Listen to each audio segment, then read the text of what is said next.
Hello' everyone, আজি বহুত দিনৰ মূৰত স্বাগতম জনাইছোঁ মোৰ অন্য এটা মিনি ব্লগলৈ। আজিৰ ভিডিঅ'টো বিশেষ পূজাৰ ভিডিঅ' হয়। এইবাৰ আচলতে পূজা বুলি একো এক্সাইটমেণ্ট নাই, কাৰণ জুবিন দাৰ ঘটনাটোৱে বহুত বেছি দুখ দি গ'ল।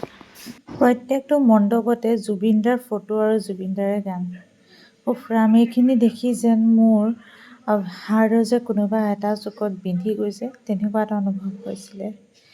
আচলতে জুবিন দাক লৈ আমি কেতিয়াও এনেকুৱা এটা পৰিৱেশো যে আহিব কেতিয়াও সেইটো কল্পনাই কৰা নাছিলোঁ। পূজা চাই মেলি মা, মই, ভণ্টি, ভাইটি ডিনাৰটো বাহিৰতে কৰিলোঁ। পূজা চাই মেলি আহি থাকোঁতে এয়া ৰাস্তাতে থকা কুকুৰ এটা আমাৰ পিছে পিছে আহিবলৈ ল'লে। আচলতে তাৰ খুব ভোক লাগিছিলে চাগে তেতিয়া, আৰু এয়া তাক আমি কিবাকিবি খাবলৈও দিলোঁ। তাৰপিছত আমি আকৌ ৰুমলৈ আহিলোঁ। আজিকালি আচলতে মই আৰু ভণ্টি ৰুম লৈছোঁ।